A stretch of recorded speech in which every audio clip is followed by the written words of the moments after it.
زینب کے دلارے، حیدر کے نواسے، عباس کے پیارے، یون محمد، یون محمد۔ یہی وہ معرکہ ہے جو معرکہ سب اس کے لیے بہترین سعادت ہے جو اس معرکے میں کسی اعتبار سے بھی شریک ہوا، جو حصے دار ہوا۔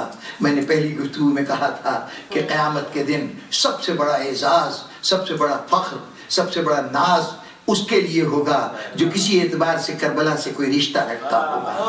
اور یہی وجہ تھی کہ جو کربلا میں جو کم از کم روح کربلا کو سمجھتے تھے، جو لوگ یہ جانتے تھے کہ کربلا کیا چیز ہے، ان ماؤں نے اپنے بچوں کی زندگی کی دعا نہیں مانگی، ان کی زندگی میں کامیابیوں کامرانوں کی دعا نہیں مانگی تو یہ دعا مانگی کہ خدا بندہ ہمارے بچے اس قابل ہو جائیں کہ حسین کے نگاہ انتخاب میں آ جائیں۔ معلوم تھا کہ کربلا ایک ایسی منزل ہے کہ جہاں پر حسین کا کڑا امتحان ہر ایک کو چن چن کر جو جوہر قابل ہوگا، جو مثال ہیرا ہوگا، حسین کے اس کامیابی کے تاج میں کوئی معمولی کنکر پتھر نہیں لگایا جا سکتا تھا، اس میں ساری کامل شخصیتیں ہوں گی۔ اس لیے ماؤں کی دعا ہے کہ خدا بندہ ہماری اولاد کو اس قابل بنا دے کہ وہ کربلا کے میدان میں ہمارے لیے سرمایہ افتخار بن سکے۔ چنانچہ جن جن ماؤں کو یہ شرف حاصل ہوا، ان ماؤں کے لیے بہت بڑا اعزاز، قیامت تک اپنے بچوں پہ نازاں۔ لیکن آج ذکر کرنا چاہتا ہوں کچھ ان ایک ایسی عجیب و غریب ماں کا اور ایسے عجیب و غریب بچوں کا کہ ماں اپنے جذبہ فطری کے تحت، اپنی مامتا کے تحت اولاد کی قربانی تو پیش کی ہے، لیکن بہرطور اس قربانی پہ آنسو بہا دینا ماں کی خصوصیت تھی۔ ماں کو حق پہنچتا تھا کہ اپنے لاڈلے کی لاش پہ آنسو بہائے، چاہے وہ قاسم کی لاش ہو، ام فروہ کی آنکھوں میں آنسو ہوں گے، وہ علی اکبر کی لاش ہو، لیلا کی آنکھوں میں آنسو ہوں گے۔ یقیناً ماؤں نے پرسہ دیا ہے اور پرسہ لیا ہے اپنے بیٹوں کا، لیکن دو بچے ایسے ہیں کہ ماں موجود ہے لیکن ماں رو نہیں سکی، ان بچوں کو نہیں رو سکی۔ کیسے روتی؟ اس کے اوپر ذمہ داریوں کا کوہ گڑا، ذمہ داریاں تھی۔ زینب اپنے بچوں کا ماتم کرتی تو لیلا کو کون سنبھالتا؟ زینب اگر اپنے بچوں کی فرش ادا بچھاتی تو سکینہ کی ماں، علی اصغر کی ماں رباب کو کون سنبھالتا؟ کون سہارا دیتا؟ زینب کی ذمہ داریاں اتنی زیادہ ہیں۔ پھر زینب پہ ایک اور ذمہ داری ہے، اوروں کے بچے آئے، اور ماؤں کے بچے آئے تو کوئی حسین کا بھانجا بھتیجا بن کے آیا، کوئی بیٹا بن کے آیا، کوئی حسین کا ساتھیوں کی اولاد بن کے آیا، یہ سمجھ کے آیا کہ میں راہ حق میں قربانی دینے جا رہا ہوں۔ لیکن زینب کے بچے آئے تو بھانجے بن کے نہیں آئے، حسین کے بھانجے بن کے نہیں آئے، بلکہ شوہر نے چلتے ہوئے کہا تھا جا تو رہی ہو، کوئی مشکل وقت آ گیا تو تمہارے پاس کچھ ہے کہ حسین کے اوپر صرف کر سکو؟ زینب نے گھبرا کے کہا تھا میں کیا کر سکتی ہوں؟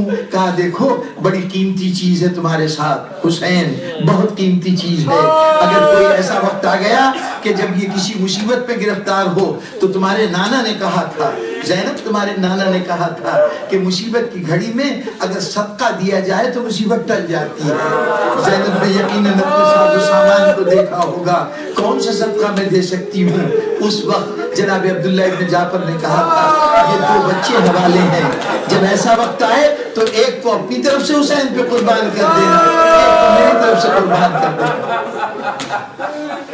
بیٹے تو زینب کے ہیں، لیکن جب سے آئے ہیں زینب نے کبھی بیٹا کہہ کے نہیں بلایا، بچوں کو بیٹا کہہ کے نہیں بلایا، اے میرے حسین کے صدقوں آ جاؤ۔ جب پکارا ہے تو اس حوالے سے پکارا ہے۔ سارے سفر میں زینب حسین اپنے بچوں کو صدقہ سمجھتی رہی، اور پھر جب ایک ایک شہید کی لاشیں آ رہی تھیں، علی اکبر کی لاش، قاسم کی لاش، اس مرحلے پر ایک مرتبہ دروازے پہ صدا گونجی حضرت عباس کی، شہزادی آپ کے شیر واپس آئے، شیر واپس آئے ہیں۔ زینب در خیمہ پہ آئی، بچوں کی لاش آئی، دیکھا، ایک مرتبہ ممتا نے جوش مارا، لیکن احساس ذمہ داری نے کہا زینب خبردار، خبردار یہی وقت ہے امتحان کا. بس مخاطب ہوئی بھیا عباس میں اپنے بچوں سے خوش ہوئی, انہوں نے اپنا کام کر دیا, بس ان کو لے جاؤ, لے جا کے گنج شہیدہ میں رکھ دو, اس لیے کہ جس کو ہم راہ خدا میں صدقے کے طور پہ دیتے ہیں دوبارہ پھر واپس نہیں لیتے. بزرگان گرامی, ممتا ترستی رہی, زینب کی ممتا ترستی رہی, لیکن فرض ہر مرحلے پہ سامنے آ جاتا رہا. 11 محرم کو کربلا کے میدان میں چند لاشیں بکھری ہوئی تھیں, مائیں اپنے اپنے بچوں کی لاشوں پہ رو رہی تھیں, فریاد کر رہی تھیں. زینب حسین کی لاش سے لپٹی ہوئی کہہ رہی ہے بھیا خدا حافظ, بھیا خدا حافظ. کسی دشمن نے دیکھا 2 لاشیں ایک طرف پڑی ہوئی ہیں, کوئی ان کا پرسان حال نہیں. اس نے کہا کیا ان کا کوئی وارث نہیں؟ تو حسین کی لاش سے لپٹی ہوئی زینب تڑپ کے اٹھی, لاوارث نہ کہو, لاوارث نہ کہو. لیکن حسین زینب کس کا ماتم کرے؟ بھائی کا ماتم کرے, بھتیجے کا ماتم کرے, یا اپنی اولاد کو روئے؟ زینب وہاں بھی نہیں روئی, کربلا سے چلی گئی. ایک موقع آیا دمشق میں, جب ایک وقت آیا جب کٹے ہوئے سر واپس ملنے شروع ہوئے, اس موقع پر بھی سب بیویوں نے آگے بڑھ بڑھ کے سروں کو سینے سے لگایا. کسی نے علی اکبر کے سینے کو, کسی نے قاسم کے سینے کو, سب کو سینے سے لگاتے رہے. اس مرحلے پر پھر 2 سر آئے, کوئی لینے والا نہیں. کیا کرے زینب, بھائی کے سر کو سینے سے لگائے بیٹھی ہے. بزرگان گرامی, زینب نہیں روئی بچوں کو, نہیں ماتم کیا بچوں کا, اپنی ممتا کے احساس کو کچلتی رہی. یہ نہیں کہ زینب شقی القلب تھی نعوذ باللہ, اس کے دل میں بچوں کے لیے محبت نہیں تھی, نہیں, یہ ناممکن ہے. یہ فطرت کے کامل ترین نمونے ہیں. کربلا میں جو ہیں وہ ہیومن نیچر کے کامل ترین نمونے ہیں. اور ہیومن نیچر میں ماں کے دل میں اولاد کی محبت ہوتی ہے, لیکن یہ احساس فرض ہے, یہ پرائرٹیز کا معاملہ ہے کہ زینب کے نزدیک اس وقت ذمہ داریاں کچھ اور ہیں. سارا کربلا ہو گیا, زینب نے بچوں کی طرف توجہ نہیں دی.